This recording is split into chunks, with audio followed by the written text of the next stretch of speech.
Lonely cowboy. Found a Cherokee girl tied to his horse with a note. Don't untie her before sunset.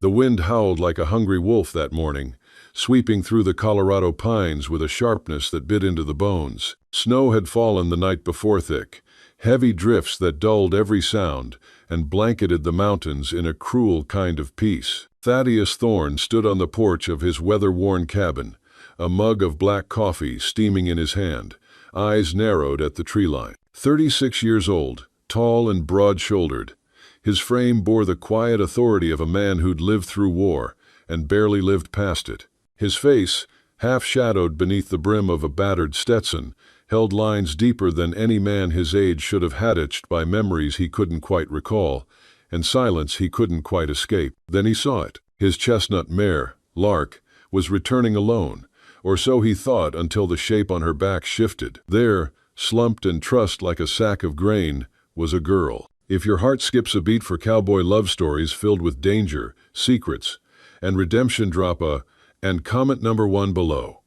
Let's ride this tale together on Wild West Love. She was no older than 20, maybe younger. Her skin was warm copper beneath the smears of mud and snow, cheekbones sharp like they were carved by wind, her long black hair tangled but still braided in the Cherokee way beads, and sinew glinting faintly like sorrow in sunlight.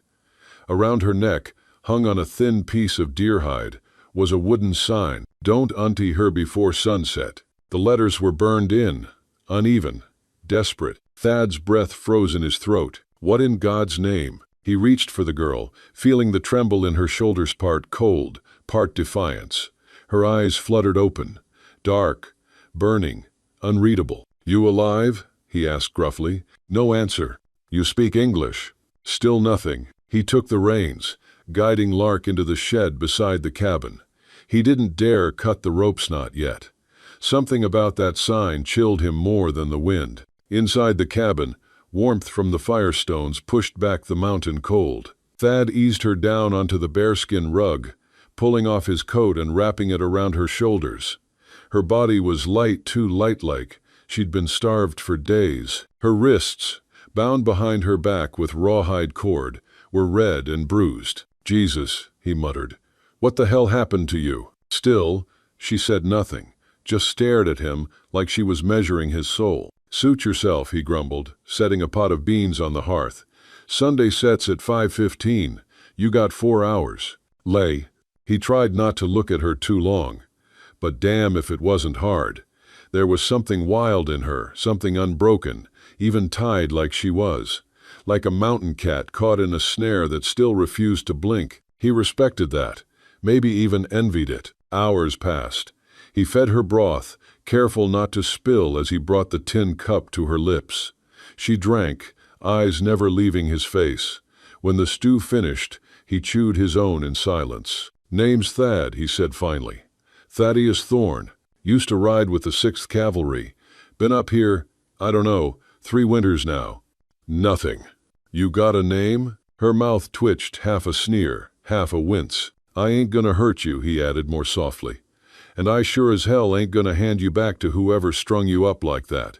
Still nothing. Her gaze drifted to the window toward the light, turning orange behind the pines. At exactly 5:15, with the sun bleeding into the Rockies like an open wound, Thad pulled out his hunting knife. The steel glinted briefly. "Here goes," he said, crouching beside her. "Let's hope this ain't some kind of curse." The knife slipped under the rawhide. She didn't flinch, didn't blink. Snap. Her arms fell free. Immediately, she rolled away from him, stumbling onto all fours like she was ready to ruin her fight. Thad raised both palms. "Easy. I ain't your enemy." "Vet." She stared again. This time, something shifted in her eyes. Not softness, but recognition. A flicker of something long buried. "My name," she said hoarsely, "is Luna." The first word she'd spoken. Her voice was like a dry wind off sandstone, low, rough, proud. Luna sat by the fire, her hands shaking slightly as she took the metal cup. "You should have left me there." "Maybe," Thad said, sitting opposite her. "But I didn't. You don't know what I've done." He shook his head. "Don't care." She laughed, but it came out broken. They think I betrayed the tribe. Think I sold them out to white men for coin. And did you? Her jaw clenched. Her gaze dropped. But I was going to share something. Something sacred. Something that could have helped us all. But they called it betrayal. Thad leaned back, watching the shadows play on the log walls. His mind drifted to screams, to fire, to the smell of gunpowder and blood. There was a girl, he said, back at Rio Diablo. I was supposed to protect her. During a parley, things went bad. I got hit, don't remember much after that. She vanished, maybe died, maybe not. Luna looked up slowly. Was she Cherokee? He nodded. Her hands curled into fists. They always say we disappear, but the truth is, you never come back. Silence fell between them, heavy, bitter. Maybe I didn't come back, he murmured. But I never forgot. She studied him. For the first time, the anger in her gaze dimmed. Then why are you here? Thad ran a hand through his dark, unwashed hair. Looking for peace, for silence, for punishment. Luna stared into the flames.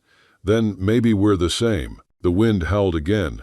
Outside, the snow began to fall once more, covering old tracks. Inside that tiny cabin, in the shadow of the mountains, two souls sat wounded, wary, but no longer alone. She broke the silence first. There's a place, she said, voice barely above a whisper. Up past Ghost Elk Ridge, a spring. They say it can heal anything, wounds, sickness, even madness. Thad's brows lifted. You believe in that?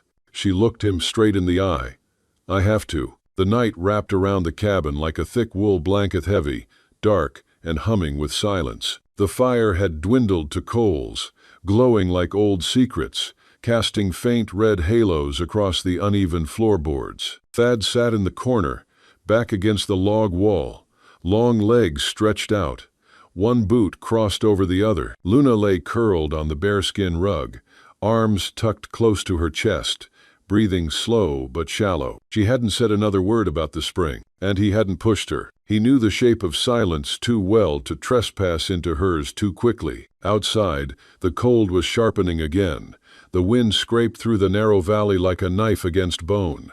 Trees cracked in the distance, branches surrendering under the weight of fresh snow. It was the kind of night where the past slithered back into your head, uninvited and unforgiving. Thad closed his eyes, but sleep didn't come.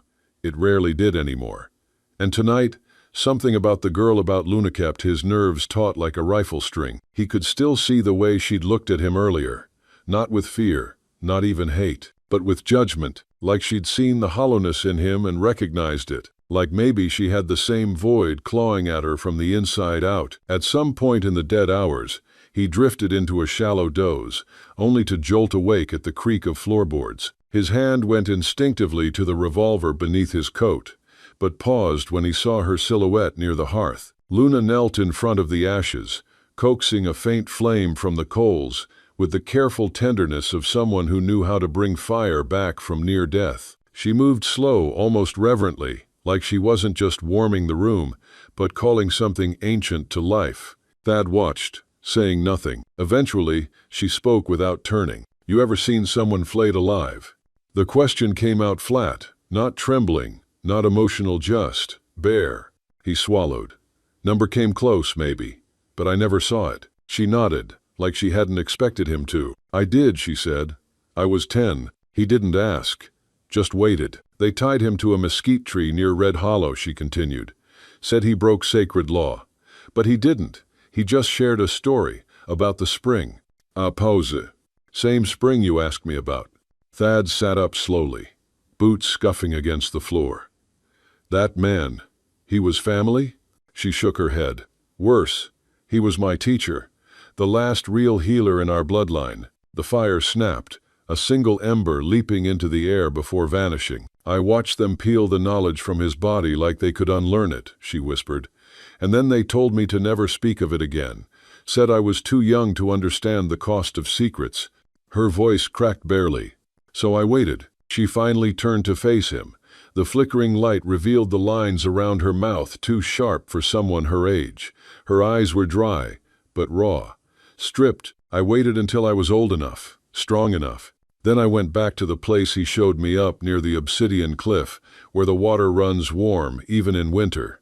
I took notes, marked trees, made maps. Thad watched her hands thin, calloused, twitching slightly as she spoke. I was going to tell the tribal council, show them, use it to help those who were dying from the white man's sickness. But someone followed me. Her voice dropped to a gravel whisper. They said I betrayed us, that I gave the map to soldiers, that I sold it. Lo. Her gaze lifted, drilling into him now. They beat me, branded me, said I had no blood left, tied me to a horse and sent me into the cold. Thad's stomach twisted, bile rising uninvited. And yet, he asked softly, did I what? Give it to soldiers? She blinked slowly, then scoffed. I gave it to children. I buried copies under pine trees, in leather pouches. I never trusted the old men. I trusted time. Maybe one day someone would find it. Maybe they'd use it to heal instead of hoard. The silence after that was long, sacred. When Thad finally spoke, his voice was hoarse. I don't remember much about the war, about what we did out there. But I remember fire, screams, and once, I think, I saw a spring like the one you're talking about. It was hidden in a gulch so deep the light barely touched it. There was steam rising from the rocks even though the snow was waist deep. Men swore it healed faster than anything they'd seen. There. Luna's eyes lit up for a breath then dimmed again. That's it. You think it's still there? I know it is. He leaned forward, elbows on knees. Then let's go. Her brows furrowed. Just like that? You need someone to carry supplies. You're half-starved, half-frozen, and probably hunted. You need a gun hand, and maybe. He paused. Maybe I need something worth bleeding for again. She hesitated, then nodded once. But as she reached for her coat, her tunic slipped slightly, revealing the full mark on her left shoulder. A brutal, angry scar shaped like a burned-out sun. Thad stood slowly. Who did that to you? Her lips tightened. Nyack, the one who once called me sister. Something inside Thad cracked. He didn't show it.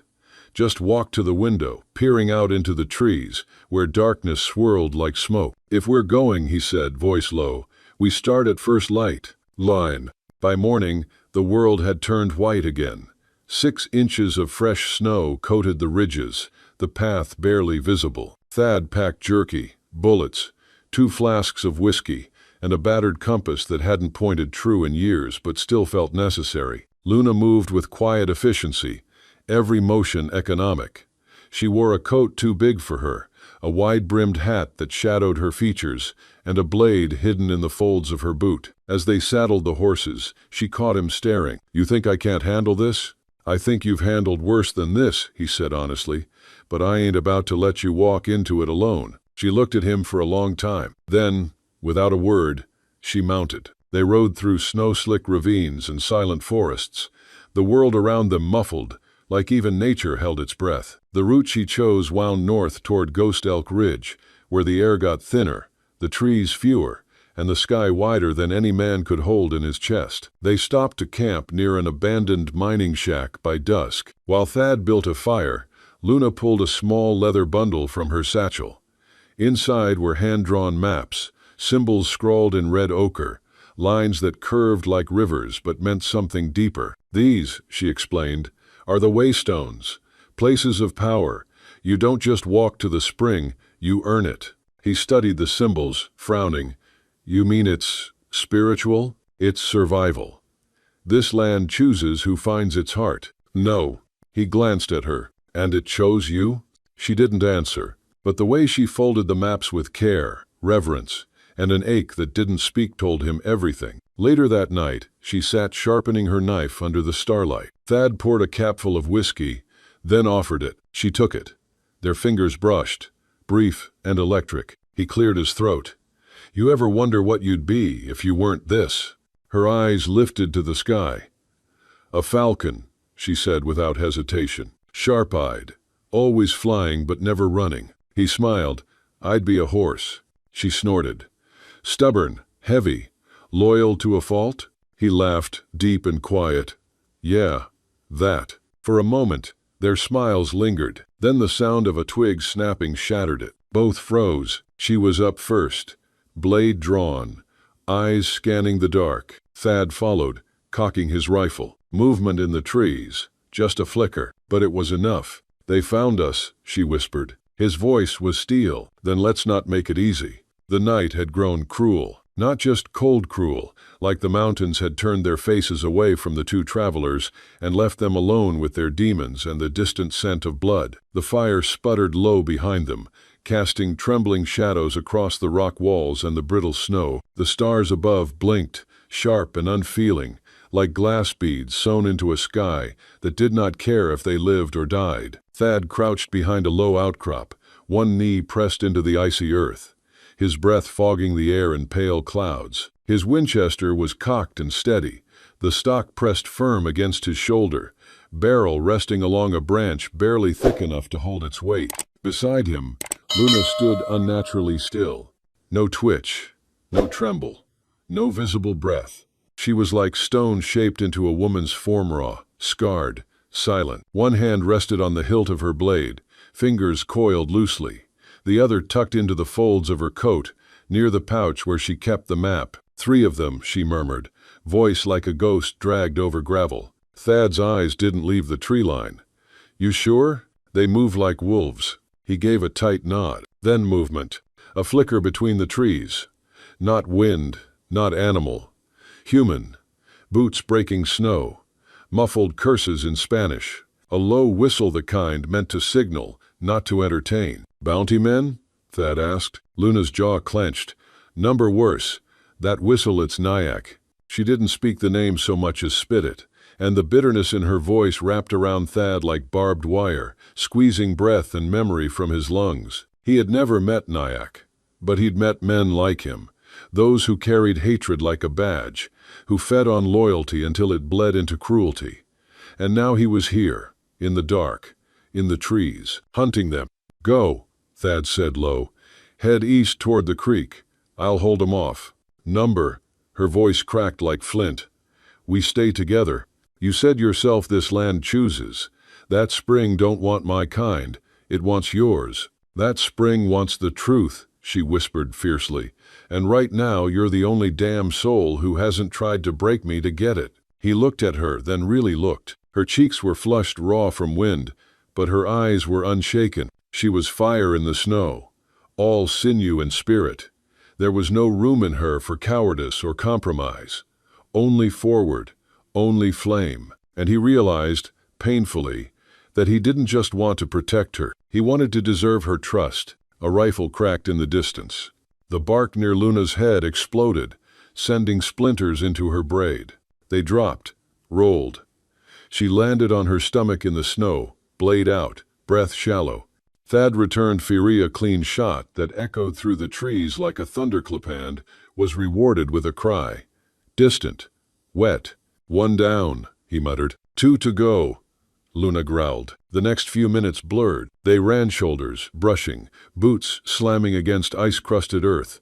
The wind, howling through pines like the land itself, was warning them to turn back. A bullet whined past Thad's ear. They ducked behind a rotting log. Luna's breath came hard now, chest rising and falling beneath the thick folds of her coat, her braid trailing behind her like a whisper from the past. Thad reached for another shell, fingers numbed, loading by instinct. Then footsteps. Too close. Thad turned to fire, but the figure was already there. A man, broad-shouldered, black war paint, smeared across his cheekbones, eyes cold and certain, his rifle raised, too slow. Thad braced himself. But Luna was faster. She moved a blur of motion and muscle and fury. Her knife sliced a clean arc through the night, catching the man under the ribs. He gasped, dropped the rifle, stumbled back, but not before he lashed out with a short hatchet that caught Luna square across the shoulder. She hit the snow like stone dropped in water. "Luna!" Thad surged forward, tackled the man, fists slamming again and again until the only sound left was his own breath and the soft rattle of death. He turned to her. She was bleeding. Not a nick. A wound. Deep. Ripped. Red blooming through her coat like a poppy in winter. "Don't you dare," he hissed, tearing the fabric open, pressing both hands against the wound. "Don't you goddamn dare!" Her eyes fluttered. "I can walk. You can't even stand. I've had worse." "Then you're either lying or already half dead." She gritted her teeth. "There's a trail. North Ridge. 2 miles. Springs there. This." He looked at her, really looked, and knew she wouldn't make it on her own, and neither could he. So he lifted her. She was light, almost alarmingly so. Her weight folded into him like she belonged there, one arm draped weakly around his neck, her breath warming the base of his throat. He ran. Through snow, through thorns, through fog that burned his eyes. The land tilted upward, cruel and endless. "He fell once. Got back up." Her voice rasped in his ear. "The rocks, they'll shine red when we're close, like they're bleeding. Just hold on." "Thud? Yeah? If I die, don't bury me near them. Don't say that. Promise." He gritted his teeth.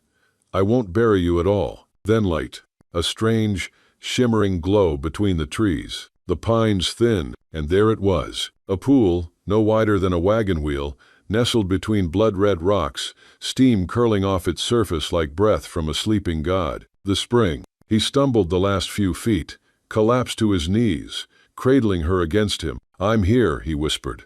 "You hear me, Luna?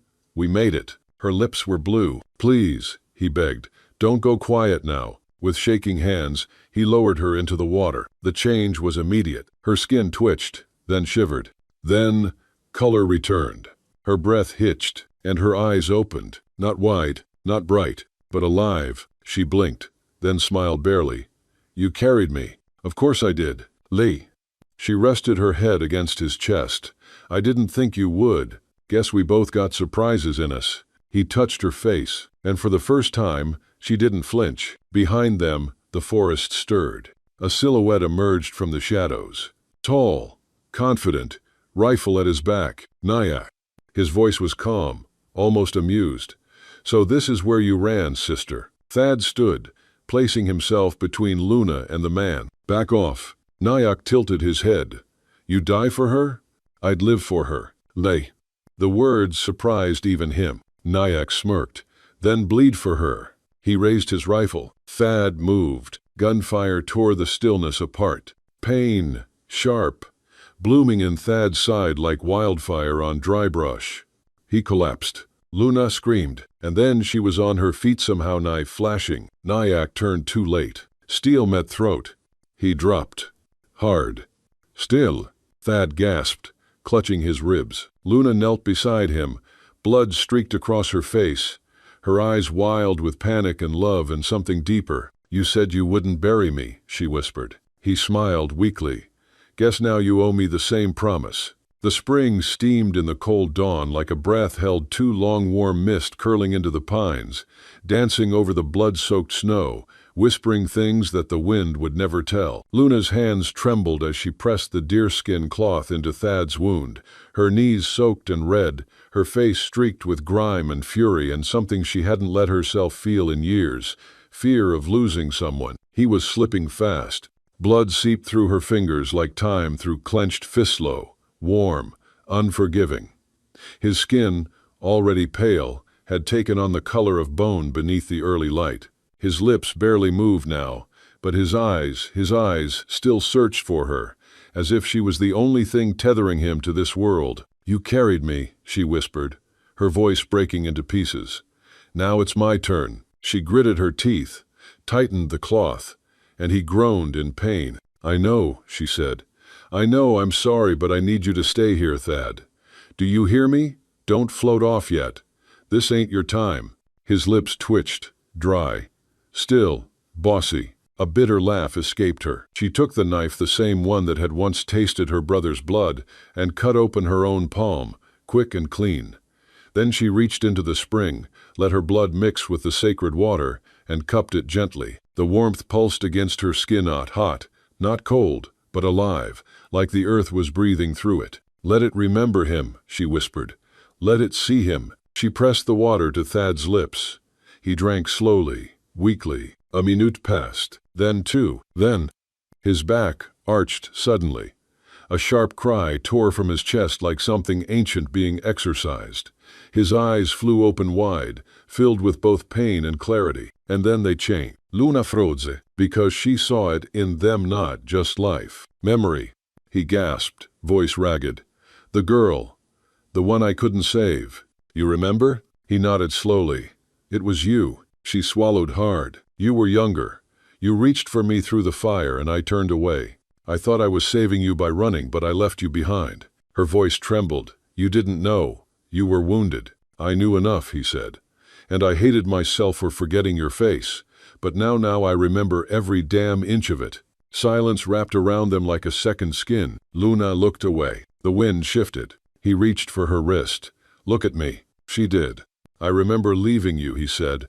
But more than that, I remember the way you looked at me like I was your only chance. And I ran. Luna's eyes burned. We've all run from something, but now we don't have to anymore. Thad nodded, chest rising and falling with effort. What happens now? We go back, she said. With proof. With you. With the spring. His brow furrowed. They won't listen. They'll listen to me. The return journey was slow, carved by exhaustion and silence. Luna refused to let him walk until he could stand without shaking. She found her strength in the rhythm of his breath and the weight of his shoulder beneath her arm. They wrapped Nyak's body in pine boughs and left it beneath a cairn of red stones. Not forgiveness, not vengeance, just a marker of what had been done. It took them 2 days to descend the mountain. By the time they reached the outer ridge of the Cherokee camp, dusk had painted the sky in bruised purples and copper reds. The guards saw them, first eyes narrowing, weapons rising, but froze when they recognized the mark on Luna's shoulder and the way Thad stood beside her. Not ahead, not behind, beside. They were led through without a word, the whispers curling behind them like smoke. Luna, still breathing? Did she bring a white man here? Is that Thad Thorne? The council sat waiting in the center lodge. 5 elders, eyes like dry riverbeds. They stared down at Luna as if she were a ghost that had clawed its way back through snow and fire. I see you still breathe, one of them said. She stepped forward. And I see you still sit. A murmur passed through the crowd. Why return, exile? She didn't flinch. To show you the truth. She tossed the bloodied pouch onto the floor. Inside, a soaked map, a torn strip of Thad's uniform, and a shard of obsidian glowing faintly with warmth from the spring. One elder lifted eyes wide. This is not legend, Luna said. This is not myth. I found the spring, and I didn't keep it. I bled for it. He bled for it. She turned, helped Thad step forward. This man, she said, voice shaking, is the reason I'm alive. He's the reason the spring lives in memory again. A long pause. Then, quietly, from the far end of the circle, he remembers. They turned. It was a woman old, blind in one eye, with hands that trembled as she lifted them. I was there, long ago, the girl screaming in the flames. I remember the white man who looked back. He carried shame on his back like a burden too heavy for war. He's carried it ever since. Another voice. Then let it end here. And another. The water does not judge. Only we do. Silence. Then at last, you may stay, Luna. She exhaled sharply, painfully, like she'd been holding that breath for years. Her knees buckled slightly, and Thad caught her. They didn't smile. Not yet. But they stood, together. That night, under a cold and watching moon, Luna sat beside Thad in a small tent on the outskirts of the camp. The fire flickered between them, small and quiet. You healed fast, she said, half teasing. He touched his ribs. The water helps, but it wasn't the only thing. She looked at him. No? He reached for her hand, this time without hesitation. You said the spring chooses. I think it chose us both. She didn't reply. She didn't have to, because she leaned into him then, head resting against his chest, listening to the steady beat of a heart that had once forgotten her, and now remembered everything. The morning broke quietly. No wind, no snow, just a slow, gold light creeping across the valley floor like forgiveness. The camp stirred around them, with the soft hush of waking embers and distant footsteps. Somewhere, a baby cried. Somewhere a woman sang. But within the canvas walls of Luna's tent, Everything stood still like time itself had decided to pause and watch them one last time. Thad lay on the woven mat, arms behind his head, eyes on the sliver of sunlight cutting through the tent flap. He had never felt peace like this before, not in the barracks, not in the mountains, not even in her arms during the quiet hours of last night. This peace came not from silence, but from something far rarer, being seen, entirely, and still chosen. Luna sat cross-legged beside him, braiding her hair with practiced grace. Her fingers moved with the same steadiness she'd used to draw maps, bind wounds, and slit the throat of the man who betrayed her. Her shoulder, once torn, was healing well now, the angry slash reduced to a red kiss against her copper skin. She didn't look at him as she spoke. "They want me to stay." He nodded slowly. "I figured. They said they need someone to watch over the spring, someone the land has forgiven. They..." He turned to her then, propping himself on one elbow. "And what do you want?" She paused, mid-braid. That pause said everything. "I don't know," she admitted. "Part of me wants to rebuild what they broke. Prove I still belong here, that I never stopped being Cherokee. And the other part?" She looked at him finally, softly. "Wants to ride away and never look back." Thad sat up, his face, always a map of storms, now unreadable. "I ain't gonna ask you to choose," he said. "You already did," she replied without heat. "The minute you walked with me into that spring, you asked." He exhaled slowly. "Then I take it back. You owe me nothing, Luna." She stood then, pacing to the tent's edge, where the flap fluttered like a heartbeat. "I don't owe you," she said, "but I miss you when you're not touching me." He blinked. "I don't understand how I can trust someone who once left me burning," she whispered. "But when you sleep beside me, I believe the fire won't touch me again." He rose, walked to her, stood inches from her back. "You don't have to trust the past," he said. "Just trust what we are now." Later that morning, they stood before the tribal council once more. The elders offered Luna the role of keeper of the spring, a title sacred, binding, respected. Thad stood beside her, quiet, shoulders squared. He hadn't spoken much that day. He didn't need to. Everything worth saying had been said in the way he cleaned his rifle without hurry, in the way his eyes searched for her across the fire, in the way his fingers brushed hers like a question left unanswered. The council waited, and Luna looked to the mountains. "This spring," she said at last, voice steady, "has waited centuries to be seen again. It deserves a guardian, someone who understands its silence. But I'm not the only one it chose." They frowned. She turned, took Thad's hand. "I won't stay behind just to be honored. I won't carry another title that feels like a cage." Thad swallowed hard. She smiled. "I've walked through fire. I've walked through ice. But it was him who carried me when my legs gave out, and I want to carry that kind of love with me." Gasps echoed through the crowd. One elder stepped forward. "You would turn your back on us again?" Luna didn't blink. "I'm not walking away. I'm walking forward. There's a difference." "Oof." The old woman who had once remembered Thad spoke next. "Then go," she said, "but let the spring remember you." They left at sundown. No one stopped them. Some turned away, others watched. And a few, the youngest, the ones who still believed in stories whispered at night, bowed their heads with quiet reverence. Luna rode her old bay mare, head high, hair loose. Thad rode beside her, wearing a fresh bandage beneath his coat, but a freer smile than he'd worn in years. Behind them, the mountains swallowed the last of the village. Before them, the world open. They rode for 3 days, crossing through frost-tipped meadows and narrow canyons painted gold by dying leaves. They stopped at hot springs tucked between volcanic rock, cooked rabbit over cedar smoke, and slept wrapped in thick wool and each other. They didn't talk about the future, not with words, but in the way they held hands when thunder rolled across distant ridges, in the way she leaned her head on his chest when owls called, in the way he whispered her name not like a question, but like a promise. On the 4th morning, they found a clearing near a river bend. Wildflowers still bloomed, even this late in the season. Luna dismounted first, eyes scanning the horizon. "Here," she said, "this feels right." Thad nodded. "You want to build here?" "No," she said.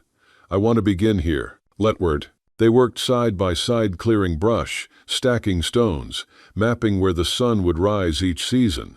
Their home wouldn't be big, but it would be theirs, and it would be enough. One night, weeks later, with the fire crackling low and snow beginning to whisper against the canvas roof of their tent, Luna curled into Thad's side and whispered something soft. "I used to dream of revenge." He brushed her cheek with a thumb. "And now? Now I dream of tomatoes, chickens, a porch swing." He laughed, the sound deep, surprised. "I can build that," he said. She smiled into his chest. "I know." They never forgot the spring. But they didn't need to return to it, because they had found something rarer than healing water. They had found each other, bruised and rebuilt, stronger at the broken parts. There are places the maps never touch, corners of earth not measured by miles or borders, but by the weight of silence and the warmth of a shared glance across a wooden table. That's where they built it. Their home sat low by the river bend, where the water slowed enough to reflect the sky broad, ever-changing, always deeper than it first seemed. It wasn't much. 2 rooms framed by pine logs, a stone hearth built by Thad's hands, and a porch just wide enough for the swing Luna had dreamed of. The floor creaked in the corners. The roof leaked when the spring storms rolled through, but it held the sound of laughter and coffee and boots drying by the door, and it held them. In the year that followed their leaving, the world didn't grow kinder. The mountains still claimed travelers. The cold still came early, and men still whispered about gold, blood, and power. But Thad and Luna carved out something stubborn and rare, a life, not shaped by fear or duty, but by choice. Each day, they planted tomatoes, beans, maize brought from a trader passing south. Luna coaxed them from the earth with patient hands, singing low songs in a tongue Thad didn't understand, but learned to hum along with. He built the chicken pen from scrap wood and old nails, swearing every time the rooster escaped, but laughing harder when Luna caught it faster than he could blink. The land gave back slowly, but it did give back. One evening, as autumn leaned heavy into the trees, painting them gold and rust, Luna stood barefoot by the river with her hands resting on her belly. The air was cool. The scent of cedar smoke drifted behind her from the chimney. Her braid fell loose over one shoulder, and her profile against the light made her look carved from the dusk itself, ancient, unshakable. Thad came up behind her quietly, his steps worn into the soil from 100 days just like this. "Been staring at the water a while," he said. "It's moving slower," she murmured. "Winter's coming." She nodded, then turned, and her hand found his. "I'm late," she said simply. Thad blinked, then breathed, then pulled her to him, not like a hero claiming a prize but like a man anchoring himself to the only thing in the world that made him want to be gentle again. They said nothing more that night, but everything had changed. The weeks passed in rhythms that no longer needed clocks. Chop wood, feed chickens, sew, hammer, rest, laugh, kiss, sleep, and sometimes, in the quiet, Luna would speak of the spring, not the water itself, but the memory of it, of how it shimmered beneath the frost, waiting for the right soul to believe in it, of how the tribe had sent messenger letters tied with rabbit hide and ink pressed from juniper berries. They wanted her to return, to bring the child into the tribe, to name the baby in the old way. Luna didn't reply to the first letter, but by the third, she folded the parchment slowly and set it beside the hearth. Then she turned to Thad, who was polishing the blade she'd once used to end Nyack. "I don't want to go back," she said. He didn't ask why. She answered anyway. "I'm not angry anymore, but I'm not theirs either." When the child came, it was a long night, hard and raw. Thad never left her side. Not when the storm began outside, not when the midwife, an old woman from the southern Pueblo, whispered words in 2 languages, not even when Luna screamed, teeth clenched, muscles tight as bowstrings. At dawn, the wind stilled, and a girl was born, dark-haired, wide-eyed, quiet as a breath. They named her a Luna, name twisted gently from the river, and the stars and the roots of 2 names wrapped into one. She was small, but fierce, like her mother. And when Thad held her for the first time, the weight of her tiny chest against his own broke something open in him that war, memory, and guilt had never touched. "Hey there, little thing," he whispered. "You're real, huh?" She blinked, and he wept. Years passed like wind carving stone, slow, steady, unrelenting. Luna grew barefoot and wild, chasing foxes and fireflies with a knife too big for her belt and stories too big for her heart. She asked questions